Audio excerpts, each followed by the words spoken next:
Hello students, welcome back to my YouTube channel Tech of Image. কেতিয়া দিয়া হ'ব SS second ইয়াৰৰ result এই বিষয়টোক লৈ ছাত্ৰ-ছাত্ৰীৰ মাজত সৃষ্টি হৈছে ডাঙৰ কনফিউজনৰ কাৰণ কনফিউজন সৃষ্টি হোৱাৰ মেইন কাৰণটো হ'ল যে মাননীয় শিক্ষামন্ত্ৰী ডক্টৰ ৰণোজ পেগুৱে ঘোষণা কৰিছিল যে এছএছ সেকেন্ড ইয়াৰৰ ৰিজাল্ট ঘোষণা কৰাত অলপ পলম হ'ব পাৰে কিন্তু ইয়াৰ বিপৰীতে মাননীয় মুখ্যমন্ত্ৰী ডক্টৰ হিমন্ত বিশ্ব শৰ্মাই ঘোষণা কৰিছিল যে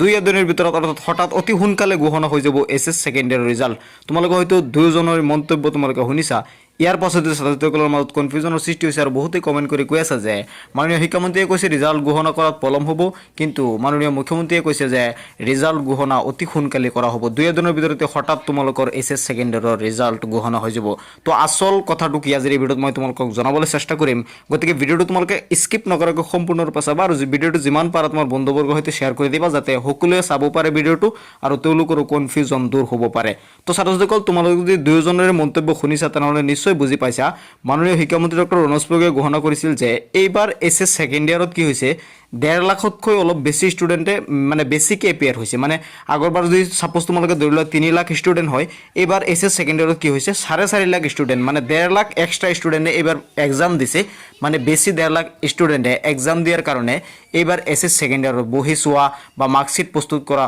বা ৰিজাল্ট প্ৰস্তুত কৰাত অলপ পলম হৈছে সেইকাৰণে তেওঁ কৈছে যে মেট্ৰিকৰ ৰিজাল্ট ঘোষণা হোৱাৰ পাছত 2 দিন পাছতেই তোমালোকে জানা এছএছ সেকেন্ড ইয়াৰ ৰিজাল্ট ঘোষণা হয় কিন্তু এইবাৰ মেট্ৰিকৰ ৰিজাল্ট ঘোষণা হোৱাৰ অলপ পাছত অলপ দেৰিকৈ তোমালোকৰ এছএছ সেকেন্ড ইয়াৰ ৰিজাল্টটো দিব বুলি তেওঁ ঘোষণা কৰিছে এই কথাটো তো ছাত্ৰসকল তোমালোকে ইয়াৰ পৰা বুজিব পাৰা যে মাননীয় শিক্ষামন্ত্ৰী ডক্টৰ ৰণোজ পেগুৱে যিখিনি কথা কৈছে ঠিকই কৈছে কাৰণ এইবাৰ যেহেতু এছএছ সেকেন্ড ইয়াৰত 1.5 লাখ ষ্টুডেণ্ট বেছি আছে গতিকে অলপ দেৰি হ'ব পাৰে এছএছ সেকেন্ড ইয়াৰৰ ৰিজাল্ট ঘোষণা কৰাত মানে অলপ দেৰি হ'ব পাৰে এইটো মানে এই কথাটো ঠিকই আছে কাৰণ যেহেতু ষ্টুডেণ্ট বেছি গতিকে ৰিজাল্ট প্ৰস্তুত কৰাত বা মাৰ্কশ্বিট প্ৰস্তুত কৰাত অলপ দেৰি হ'ব পাৰে কিন্তু মাননীয় মুখ্যমন্ত্ৰী ডক্টৰ হিমন্ত বিশ্ব শৰ্মাই ঘোষণা কৰিছে যে হঠাৎ 2 দিনৰ ভিতৰতে তোমালোকৰ ৰিজাল্ট ঘোষণা হৈ যাব ইয়াতে বহুত ছাত্ৰছাত্ৰীৰ কনফিউজনৰ সৃষ্টি হৈছে যে শিক্ষামন্ত্ৰীয়ে কৈছে অলপ দেৰি হ'ব কিন্তু মুখ্যমন্ত্ৰীয়ে কৈছে যে ৰিজাল্ট অতি সোনকালে ঘোষণা হ'ব তো এইবিলাক লৈ তোমালোকৰ টেনশ্যন কৰিব নালাগে যেহেতু শিক্ষামন্ত্ৰীয়ে কৈছে যে অলপ দেৰি হ'ব পাৰে মোৰ বোধেৰে অলপ দেৰি হ'ব কাৰণ যেহেতু ষ্টুডেণ্ট বেছি আছে গতিকে মাৰ্কশ্বিট বনোৱা বা তোমালোকৰ ৰিজাল্ট প্ৰস্তুত কৰাত বহি চোৱাত অলপ দেৰি হ'ব পাৰে গতিকে শিক্ষামন্ত্ৰীয়ে যেটো কৈছে যে